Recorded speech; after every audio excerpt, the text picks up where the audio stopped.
She Marcus, I refused don't know a if I black can do planner. this. Her dream venue cancelled. We'll Now he's the figure it only out, man still Tessa. willing to marry her. Together.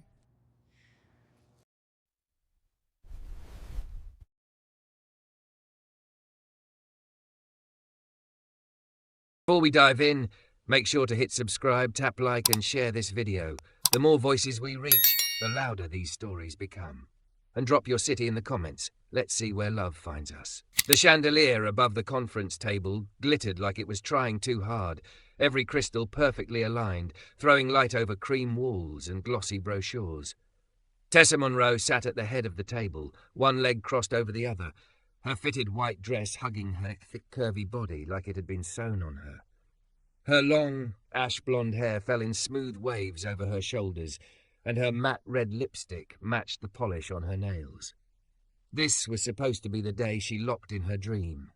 The Rosebridge estate. The wedding venue every influencer in the city fought for, and it was hers, almost. Her fiancé sat beside her, scrolling absently through his phone. Ethan Carter looked like the perfect accessory.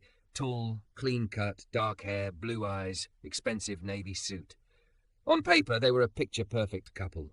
So why, Tessa wondered, did everything feel slightly off, like a dress that fit but didn't move with her? The door opened with a soft click.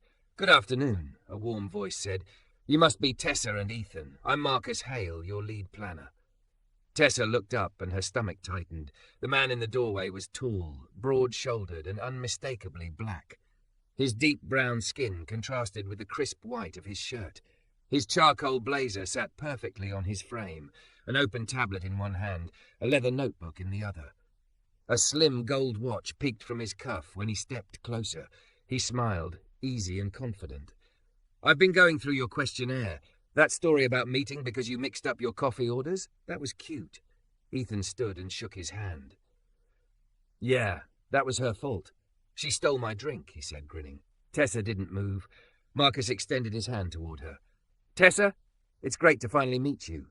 I've been looking forward to this consult." Her eyes flicked to his hand, then up to his face, then to the Rosebridge logo embossed on the folder in front of her. A buzz of anxiety crawled under her skin, hot and irrational. In her mind, she saw her mother's face, perfectly made up and permanently disapproving. "We keep things a certain way in this family, Tessa. You're allowed to be kind, but you don't mix certain lines. It's just safer." Even as an adult, the old poison still lived somewhere inside her, unexamined. She ignored his hand. "Hi," she said tightly, pushing a strand of blonde hair behind her ear. "I thought we were meeting with the main planner, the woman from the website." Marcus didn't flinch. His hand dropped calmly to his side. "You're thinking of Claire, the venue rep. She handled your initial inquiry," he said, voice still friendly.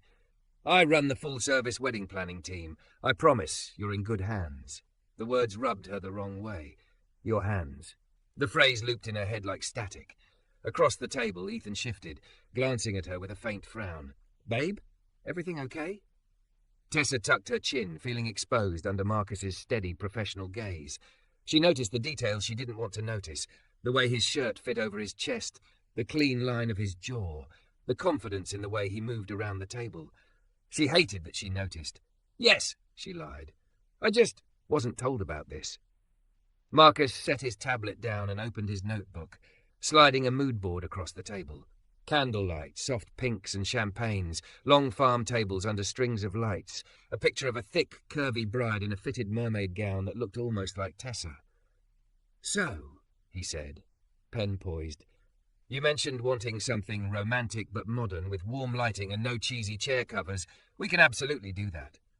We already drafted a layout for the ceremony in the garden and a backup plan in the glass hall if it rains."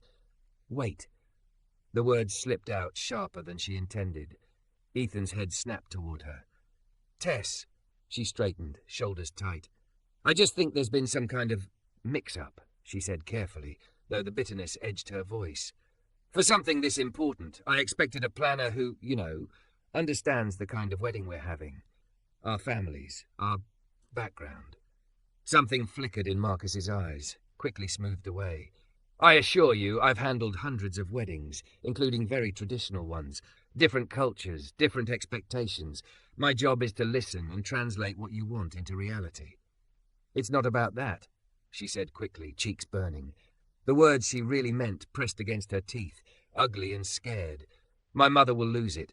My father will say I'm trying to start a war. I'll be the girl who let a black man run my wedding. She heard her mother's voice again. You never know what they're really after, Tessa. Don't be naive. She swallowed and dressed her fear up as a preference. I would feel more comfortable, she said, emphasizing the word, with someone else. Someone who fits what I pictured. Ethan sat back, tension creeping into his jaw. Tessa, seriously? Marcus's gaze didn't move from her face. He didn't raise his voice. He didn't shrink. Help me understand, he said quietly. What about me doesn't fit what you pictured? The air went thin. Her fingers twisted in the hem of her blazer. I don't want to have to explain this, she muttered. I'm the client. I'm allowed to choose. I just don't want this. She knew she was being cruel. She also knew she was cornered by her own upbringing and too proud to admit it. Ethan exhaled, pinching the bridge of his nose. You mean you don't want a black planner? He said flatly. The word landed between them like a dropped glass. Tessa flinched. Don't put words in my mouth, Ethan. That's not what I said. It's what you meant, he shot back. Her eyes stung. My mother will flip out when she sees the photos, okay? She already thinks I'm marrying down. I'm not trying to start World War III with my own family on my wedding day. And I'm what? Marcus asked quietly. The war? The shame hit her then, quick and sharp, but she shoved it down. I just want what I want. Silence stretched. Marcus closed his notebook slowly, like he was giving her one last chance to choose a different path. When she didn't, he nodded once. Understood, he said. His voice remained even, but there was a distance in it now. Rosebridge has a non-discrimination policy. As a vendor, I can't reassign myself based on a client's discomfort with my race. If that's the source of the issue, I have to document it. Her heart lurched. Document it? She echoed. For our internal records, he said, and for management, it protects our staff. You're threatening me? Her voice rose, brittle.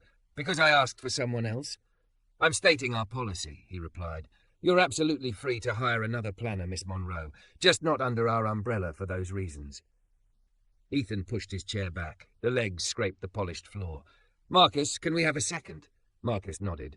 Of course, I'll step out. Take your time.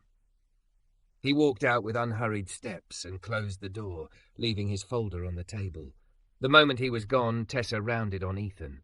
What? She demanded. Say it. He stared at her like he was seeing her clearly for the first time. You heard him. This isn't just a preference, Tessa. You're telling a black man he's not good enough to plan your wedding because your mom might clutch her pearls. My family matters, she hissed. So does basic human decency. She folded her arms, her curves rising and falling with each breath. You're being dramatic. I'm not some monster. I donate to charities, Ethan. I have black co-workers. Oh, please don't finish that sentence, he said, disgusted. You sound like a meme. Her cheeks flamed. So you're on his side now?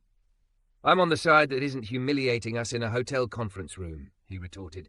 We booked Rosebridge because they're the best. He's clearly the best. And you're willing to throw it away because you're terrified of what your mother thinks of your Instagram photos.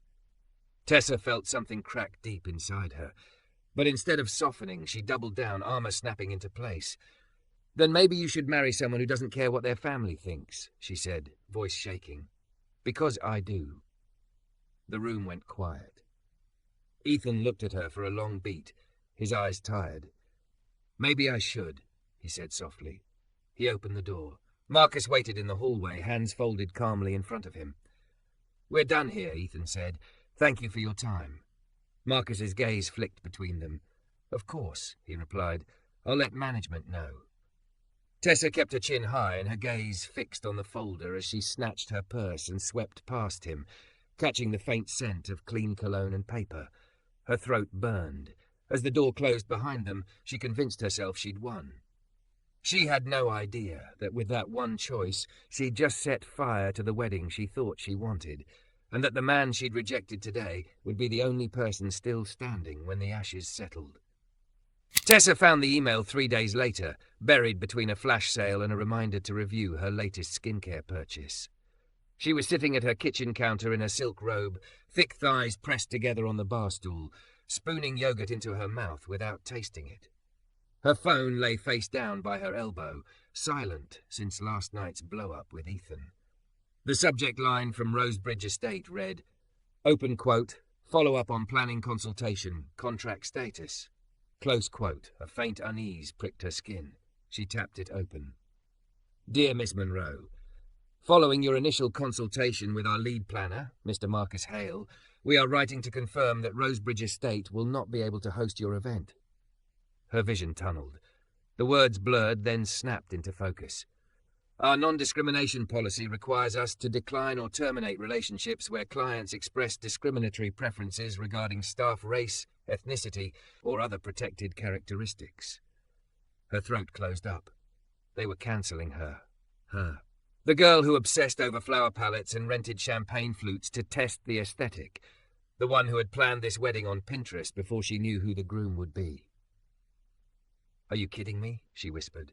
The email went on. Polite, formal, maddening. Your deposit will be refunded, minus non-refundable administrative fees. Please note we will not be able to provide services or act as a reference for other vendors. Her hands shook as she scrolled to the bottom. Best regards, Anna Pierce, Director of Events, Rosebridge Estate. Attached was a PDF, anti-discrimination policy. For a moment she just sat there, her robe gaping slightly over the curve of her chest, messy blonde waves falling in her face. The refrigerator hummed. Somewhere outside, a car door slammed. Then she exploded. What the actual hell? She shouted at no one, slamming her laptop shut. Her heart pounded against her ribs. Rosebridge was supposed to be hers. She'd posted a geotagged story the day they toured the grounds, the light catching on her curves as she'd twirled in front of the fountain. Hundreds of likes. Comments like dream wedding and manifesting this. This couldn't be happening. She snatched up her phone and dialed Ethan. He picked up on the fourth ring. Yeah? They cancelled, she said without preamble. Rosebridge, they cancelled on us. Silence crackled on the line. They what? She flipped the laptop open again, eyes racing over the email. They're saying something about policy and discrimination. Marcus must have complained or twisted what I said. You have to call them. This is insane. He exhaled slowly. Did you read the whole thing? I skimmed it, Ethan. I got the point. They're punishing us because I wasn't comfortable with him. The planner you refused because he's black, he said quietly. Anger flared, sharp and defensive. Don't start that again. I told you, my mom.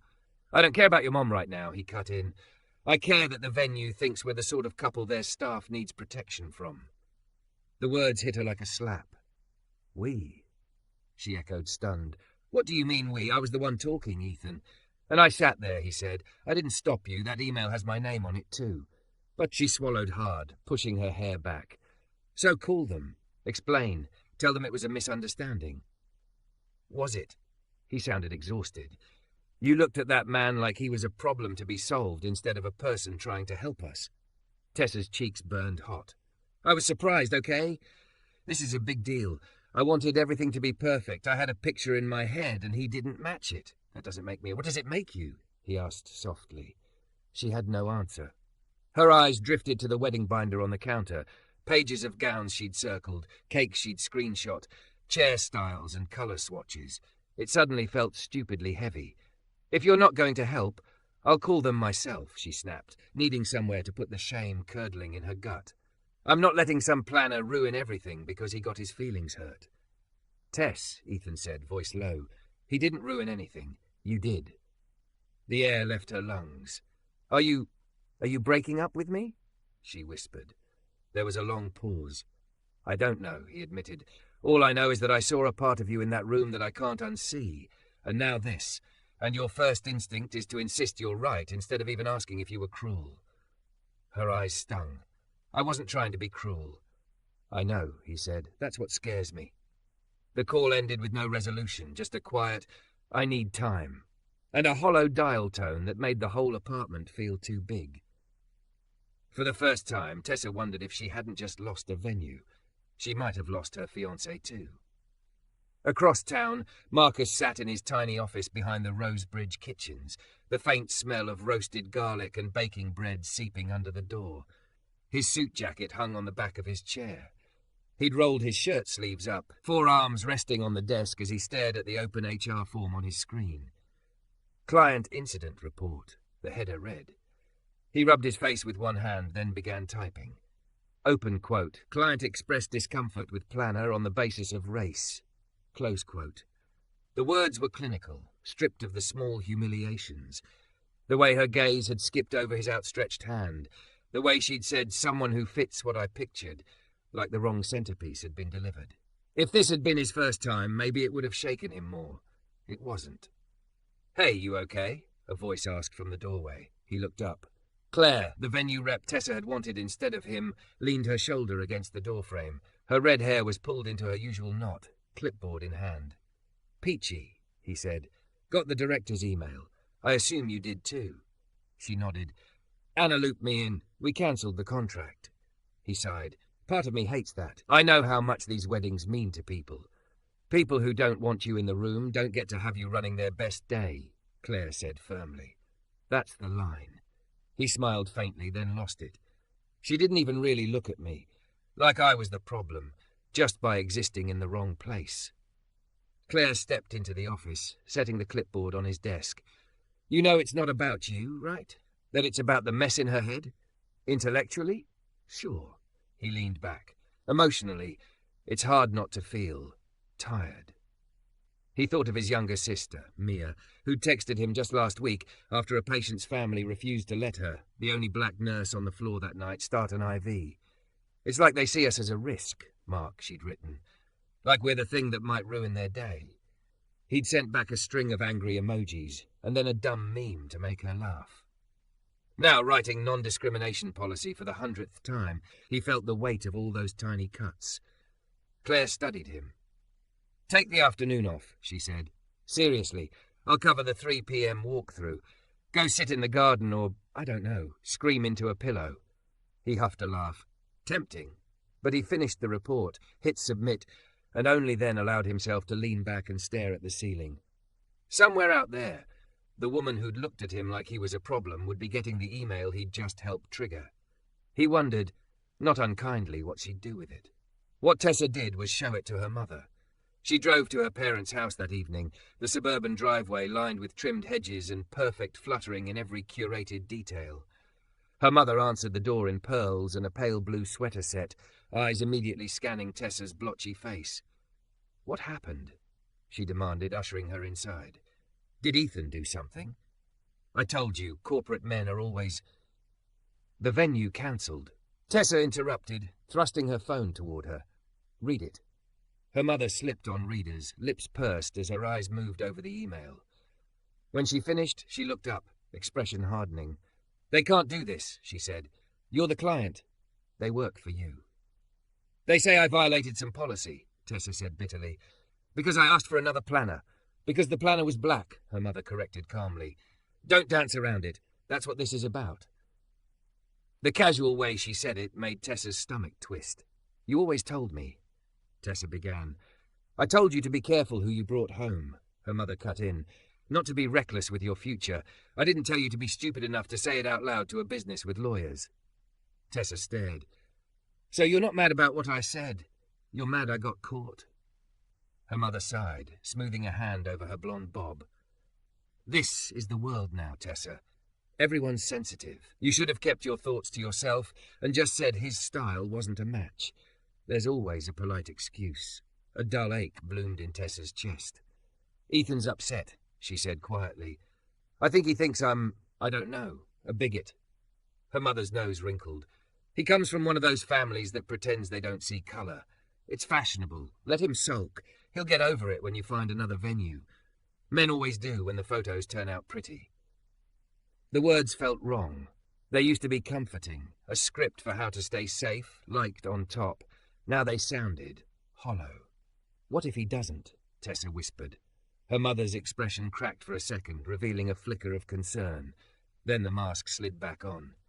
Then you'll be fine, she said briskly. You're beautiful. You're curvy in all the right places. You have options.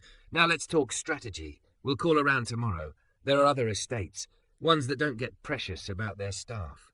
Tessa nodded numbly, but something inside her was starting to wobble. That night, back in her own bed, cocooned in white sheets, she scrolled through page after page of wedding venue websites. Every smiling couple, every sunset photo looked like a life happening far away from her.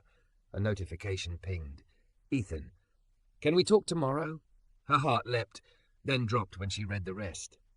"I've been thinking, and I don't think this is just about the venue. We might want different things, different values. I don't want to get married just because the date's on a calendar." She stared at the screen, her vision blurring.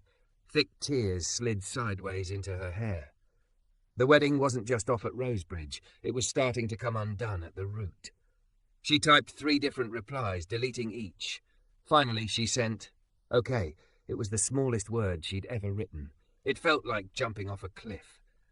When she finally slept, her dreams were full of glittering chandeliers shattering above her, glass raining down over an aisle that led to no one.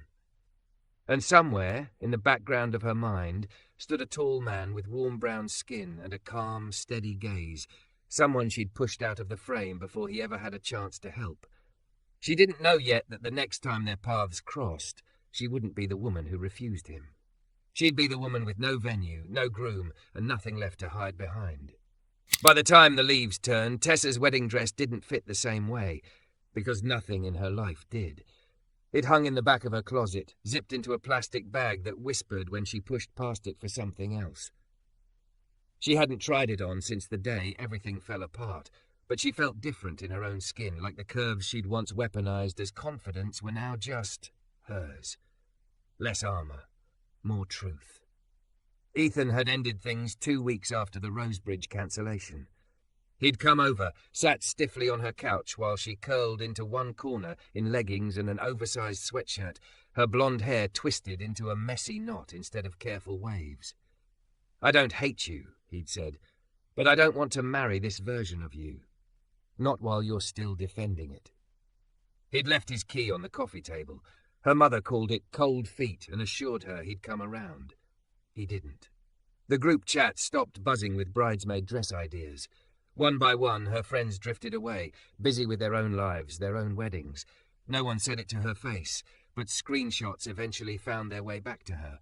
A vendor forum post, anonymized but obvious, about a bride who refused a black planner and got herself cancelled.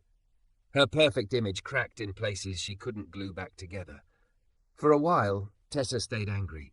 At Rosebridge, for choosing a policy over her. At Ethan, for overreacting. At the internet, for caring so much. At herself, least of all.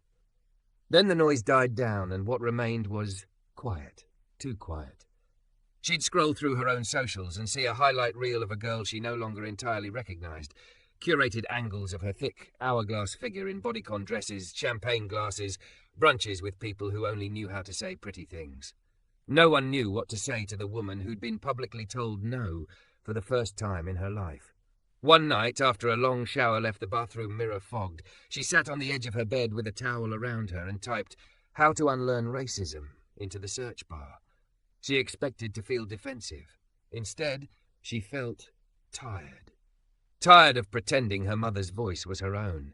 Tired of flinching every time she saw a headline about another incident, and wondering who she'd be in that story. She started small. Podcasts, an online book club, a workshop at the community centre downtown that she almost backed out of 3 times before forcing herself through the door. Sitting in a circle of mismatched chairs, she admitted, voice shaking, "I hurt someone because I cared more about what my family might think than the human in front of me." She didn't say his name, but in her mind, she saw Marcus's face. No one applauded. No one absolved her. They just asked, "Okay, so what are you going to do next?" Weeks passed, then months. The wedding date that had once been circled in gold on her planner came and went with no ceremony, no white dress, no aisle. She spent it eating takeout on her couch, watching a movie, and realizing halfway through that she hadn't cried once that day. The ache was still there. It was just different now. Less about what she'd lost, more about what she'd been. Spring arrived, soft and hesitant. One morning, scrolling through her phone over coffee, she saw a post from the same community centre where she'd taken that workshop. Open quote, "Volunteers needed for Summer Love Fest. Free weddings and vow renewals for couples who can't afford traditional venues. Event planners and decor lovers especially welcome." Close quote, her heart stuttered. She stared at the graphic. String lights, flowers, a smiling couple who looked nothing like her at the top of a courthouse staircase. Something inside her shifted. She had spent years obsessing about one perfect day for herself. Maybe it was time to build a beautiful day for someone else. Before she could overthink it, she clicked the link and filled out the form. Name, contact, skills. Under experience, she typed, former almost bride. Good with timelines, trying to be a better human. She hovered over the submit button, then hit it. The community centre smelled like lemon cleaner and crayons. On the day of the planning meeting, Tessa walked in wearing high-waisted jeans and a simple white tee that hugged her curves, hair in a low ponytail. For once, she wasn't dressed to impress anyone, just to be comfortable in her own thick, soft, very human body. A cluster of volunteers had gathered around a folding table. A woman in a floral dress was passing around clipboards. "Hi, you must be Tessa." The woman beamed. "I'm Elena. Thanks for signing up. We're just waiting for our lead coordinator and then we'll... Oh, there he is." The door to the side office opened. Tessa's lungs forgot how to work. Marcus stepped out carrying a stack of folders, sleeves rolled up, his dark skin catching the overhead light. He looked exactly as she remembered and completely different all at once. No suit jacket, just a simple shirt, jeans, sneakers. Less polished, more himself. For a half second, she thought maybe he wouldn't see her. His gaze swept the group, landed on her and stopped. The room dropped into a hush, voices fading into background hum. "Tessa," he said finally. Hearing her name in his voice hurt more than the Rosebridge email. "Hi," she managed. The word felt too small. Elena glanced between them, sensing something but not knowing what. "You two know each other?" "We've met," Marcus said. Images flashed, the conference room, his outstretched hand, her refusal. The bruise in his eyes when she'd insisted on someone else. Heat climbed Tessa's neck. "If you want me to leave?" "No." His answer was immediate, surprising them both. He shifted the folders in his arms. "This event isn't about you, or me. It's about the couples. If you're here to help, you can stay." Something in her chest loosened, not forgiveness, but a door left cracked instead of slammed. She nodded. "I'm here to help," she said quietly. "Then grab a clipboard," he replied. "We've got a lot of work to do." They kept a careful distance that first day. Marcus ran through logistics, assigning teams, decor, logistics, couple support. Tessa scribbled notes, asking questions only when necessary, never once trying to prove how much she knew. Instead, she listened. To the woman who wanted to turn the basketball court into a makeshift chapel. To the older man who suggested reusing ribbons from last year's holiday drive. To Marcus, whose voice stayed calm and steady as he balanced budgets and dreams with practiced ease. When the meeting ended and the others drifted out, Tessa hung back, pretending to fuss with a stack of foldable vases. "Marcus," she said finally. He looked up from his laptop. "Yeah?" Her throat tightened. "I never apologized. Not really, at Rosebridge." His jaw flexed. "No," he said. "You didn't." She swallowed. "I'm sorry," she said, the words raw. "For what I said, for what I implied, for making you feel less than." "You were right. It wasn't a preference, it was racism, and I hid behind my mother and my vision, and everything except the truth." He studied her for a long moment, as if weighing the air between them. "I filed a report that day," he said eventually. "We didn't cancel you lightly. There are couples who beg for that venue." "I know," she whispered. "I lost more than a venue." He nodded once, like that tracked with what he'd guessed. "So why are you here?" "Because I got tired of hearing my mother's voice in my head and calling it my own," she said. "Because I hurt you, and I can't undo that. But maybe I can build something better somewhere else. And because the way you handled it? Calm, clear, not cruel. I've thought about that a lot. The person I was that day doesn't deserve your respect, but the person I'm trying to be thought she should at least show up and say she was wrong." Silence stretched between them, heavy and fragile. "My ex-fiancé's family refused to let us get married in their church," Marcus said quietly. "They were very polite about it, used words like tradition and community expectations. It still felt like a door slammed in my face." Her chest ached. "I'm sorry," she said again, this time for something broader than her own actions. "When you did what you did at Rosebridge," he went on, "it landed on an old bruise. I'm not obligated to forgive you, Tessa." "I know." Her eyes burned. "I'm not asking you to. I'm just Trying to live in a way that doesn't make that file on your HR system the last line in my story. That finally made him smile, a small, tired but real curve of his mouth. Good, he said, because mine isn't finished either. He closed his laptop. We'll see who you are when we get through this event. It wasn't forgiveness, but it was a beginning. The Summer Love Fest took 3 months to build. In that time, Tessa carried folding chairs, strung discount fairy lights, sat with nervous couples filling out forms. Her thick, curvy body ached in ways designer heels had never prepared her for. She watched Marcus work, how he treated every couple the same, whether they had matching rings or simple silver bands, whether their guests numbered 5 or 50. She saw him crack jokes with shy grooms, squeeze the shoulders of crying brides, dance with toddlers under the string lights when the DJ needed a break. He watched her, too. Watched the way she knelt to pin a borrowed veil, how she sat cross-legged on the floor to calm a panicking bride, how she made sure the last slice of cake went to one of the kids instead of herself. One night, long after everyone had gone, they stayed behind to coil extension cords. "My mom doesn't understand why I'm here," Tessa said, wrapping cable around her elbow. "She thinks charity is writing a check at Christmas, not this." "What do you think it is?" Marcus asked. She looked around the gym at the half-assembled archway, the taped spot on the floor where couples would stand. "I think it's deciding you're not the main character for once," she said. "Just the hands." He nodded, something like approval passing through his eyes. People noticed them. Elena teased. "You two make a good team. Ever thought of planning your own wedding together?" she joked one afternoon. Tessa laughed it off, cheeks warm. Marcus just shook his head, smiling. But later, when they were alone, the joke echoed in her chest like a question she was afraid to say out loud. By the time the festival weekend arrived, Tessa's old life felt like a show she'd quit watching. Her socials were quieter. Some men had flirted, then peeled away when they recognized her from that vendor forum story. "Wait," one date had said, leaning back. "You're that bride? The one who got cancelled for, you know?" He'd never called again. It stung, but it also clarified something. She didn't want a man who saw the worst thing she'd done and decided that was all she'd ever be.